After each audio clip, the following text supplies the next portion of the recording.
Never forget your roots, green banana and the rosemary fruit. When you eat a lobster and you're just in your fancy, never forget where you come from, Never forget.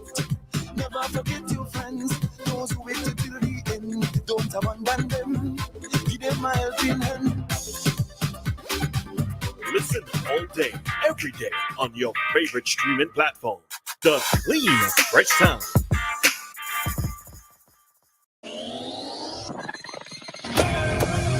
Rise and shine. Let's get ready to take on the day. Activated Mornings on WEFM 99.9 is on now.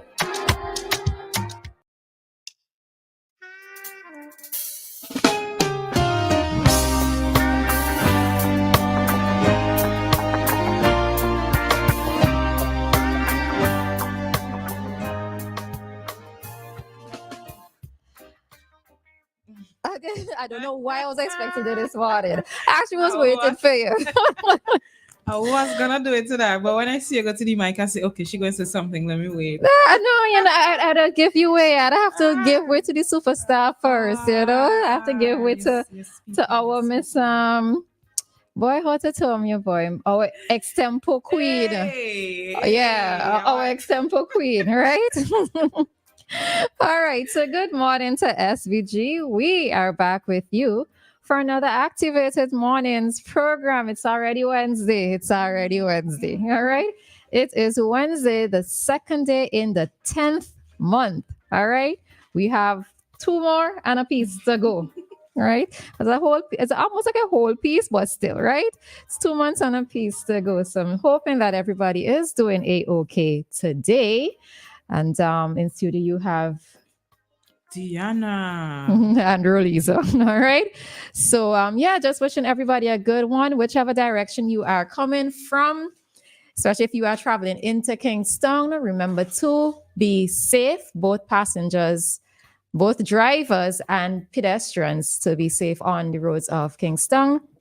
For those of you who are within the region or within the international diaspora, special morning to you. I know that some of you listen to us on your way to work, right? Or whenever you're doing whatever it is that you're doing when you're on the road itself. So special good morning to those of you who stay locked on to us here at WEFM. All right. So, right. Morning, Demon. Morning, Anne. Good morning, Teacher Neil. Yes. Good morning to you folks. Anything you want to say? No. Well, yes, of course. I gotta come with my little trivia. Oh, wait, before you get into that, I think today is actually makes it a full year since I've been here. I think it's today. Well, it's technically. Yeah, I just always pull it right. Anyway, I think technically it was since September, but I think this makes it a full year with the official appointment letter. That's what I'm talking about, that I've been here. So yeah, that year flew by quickly. I won't lie, it flew by very quickly. So yeah. But I'm still enjoying it. I'm still happy to be here. Dianna is my third co-host or third host on the program. But it's all a part of changes, etc. And it's growth and everything. So yeah. So nice. Happy 1 year to you. Hey! Happy 1 year. Happy. All right, enough of that. Enough of us. All right, you're going to say something, Dianna? Oh yes, to get into my it's that month, so we're supposed to be getting a little bit more into our little local Vinci trivia, right? So first one for the morning. I hope that you've heard this one before. I mean, I expect that you've heard this. What does it mean when a Vincentian says behind God back? For example, them people they live behind God back. There was something funny with this when you say behind God back, and then somebody they used to be say, "Where you come from, Guav?" You ever heard that one? No. So I used to hear where you come from, Guav, until I went to Grenada, and there's actually a place in Grenada called Guav, and I was like, so why is it that we would say where you come from, Guav? So I don't know what's the history with that one, but that one had amused me at the time. I was like, oh, so there's actually a place called Guav. Yeah, all right. So for those of you who have the answer, you can send in your response to us through WhatsApp, or you can do a very quick call to say what is the answer to that. Big Four. That's you? Congrats on mean, it. No, maybe that? I don't know. Yeah, but yeah, thank you, Mr. Robert, for that. All right. Just to note though, for this morning's program, we will, of course, at 7:35 have our traffic talk. Then at 7:45, Fun on These Things with Mr. Lansford Weeks. Then at 8, we will be starting, or we are starting a series of interviews with persons involved in politics, whether they are elected members or candidates for constituencies. So we are starting a series this morning, and our first guest will be Mr. Senator Israel Bruce. So he will be in with us at 8:05 to kick off this series. And then at 9:20, we will have an interview with the Football Federation. So it is a packed program this morning, and we are asking that you stay tuned for the full duration of the program. All right, just walk with the radio wherever you go, everywhere you go, everywhere, even bathroom, walk with it. Yes. All right. All right. So anybody answer yet? No, not yet. Okay. So again, behind guard back, what does it mean when we say something or someone is behind guard back? Not God, not behind guard back. All right. So while we think about that, all right. So let's jump into our story for this morning. All right. Another one that sink my whole heart. But it does tie into the conversation that we had yesterday concerning the death of the child, right? A 13-year-old boy. So reading this from Eyewitness News. So 11-year-old among minors in custody over teen's death. An 11-year-old girl is among a group of minors that police have taken into custody as the main suspects in the death of a teen whose body was found half naked on Sign Hill Bay on Monday. Police are yet to issue a statement over the killing, but 2 separate sources confirmed the information to Eyewitness News on Tuesday. On Monday, police launched a homicide investigation into the death of Matthew Da Silva, who was 13, of Fairhall. What's that? Da Silva. Oh my gosh. Sorry. Matthew Da Souza, 13, of Fairhall, after his body was found on a beach naked from the waist down with apparent injuries to the head. Da Souza had a history of begging on the streets of Kingstown, and the fact that the body was half naked resulted in speculation that he might have been sexually assaulted and killed. However, one source told Eyewitness News on Tuesday that at least 2 boys and a girl aged 11, all with a history of running away from home, had said they were present when Da Souza suffered what might have been the fatal blow on Sunday. The source said that one of the children had said that an argument broke out among them while they were swimming at the beach. One of the male children is alleged to have taken something and struck Da Souza in the head while they were in the water. After receiving the blow, Da Souza is said to have begun kicking up in the water, and the group dragged him onto the beach, and they all left him there. The source said that based on the information from the children, the group was made up of 3 or 4 boys and an 11-year-old girl. The information was communicated to police, who took the group into custody on Tuesday morning. All right, so I'm just going to read a little bit more.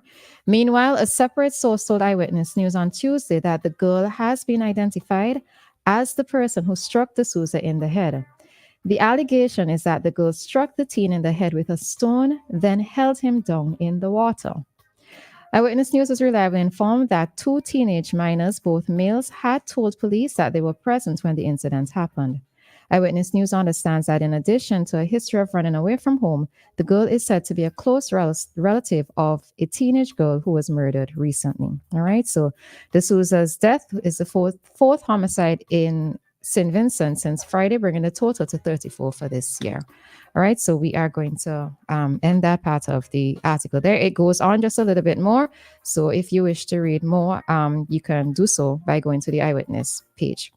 The police has released a statement. They have since released a statement. Okay. Yeah. You have it there? Yes. Where did it go? It came on. All right. Yeah, but they're basically saying, okay, I should have it right here. The RSPGPF has launched a homicide investigation following the discovery of the body of 13-year-old Matthew D'Souza of Fairhall. D'Souza's body was found on the beach at Siren Hill Bay on Monday. Preliminary reports indicate that D'Souza's body was discovered naked from the waist down with apparent injuries to the head. A postmortem examination is expected to be conducted to determine the exact cause of death. And one person is currently assisting police with inquiries.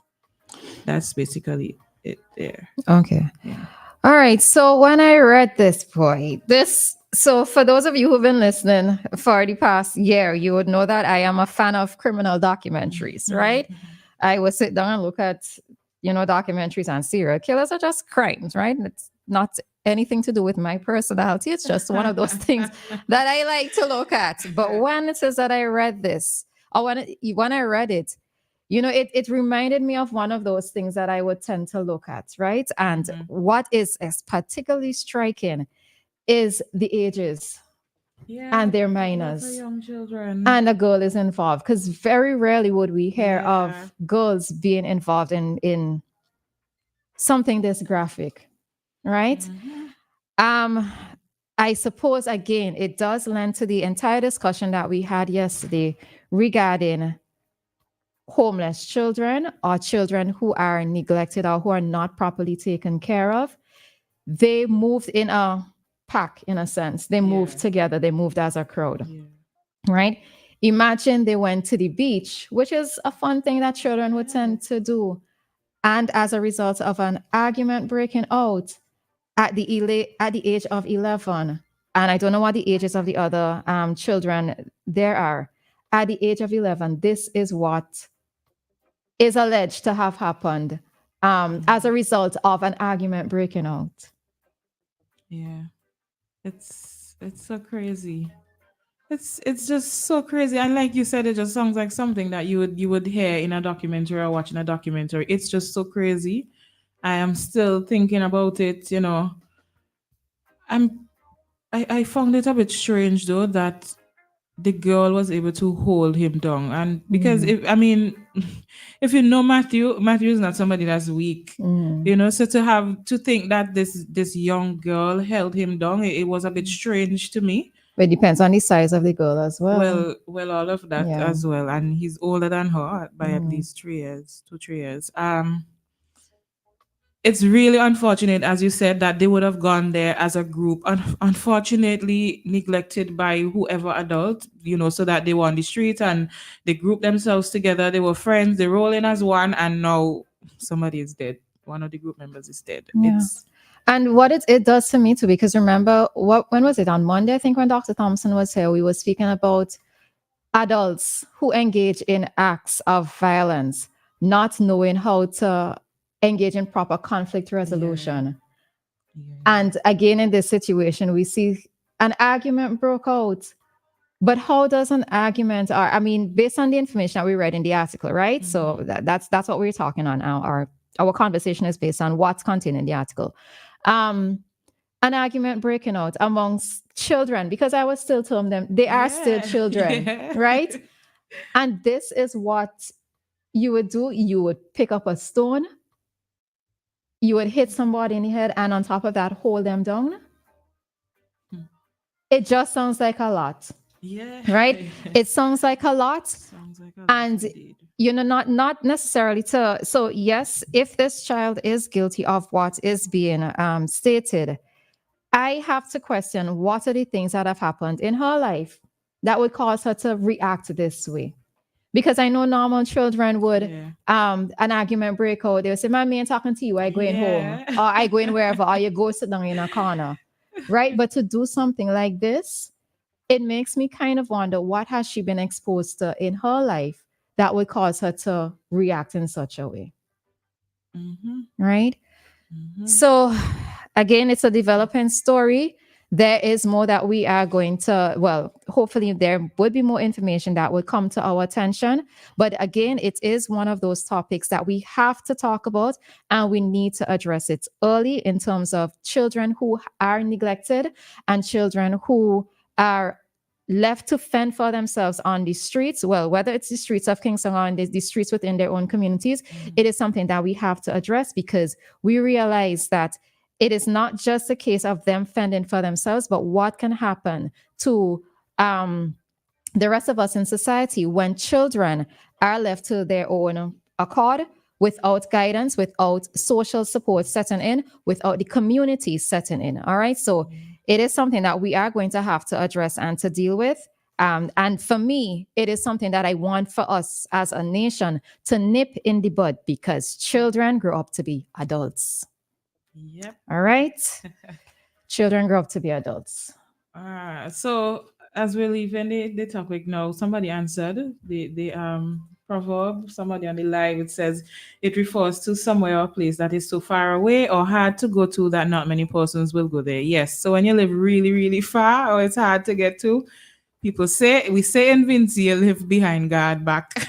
And we ain't calling no names of places here, because then is when we will be flooded with cars. You know how before they love to say how wherever it is you live.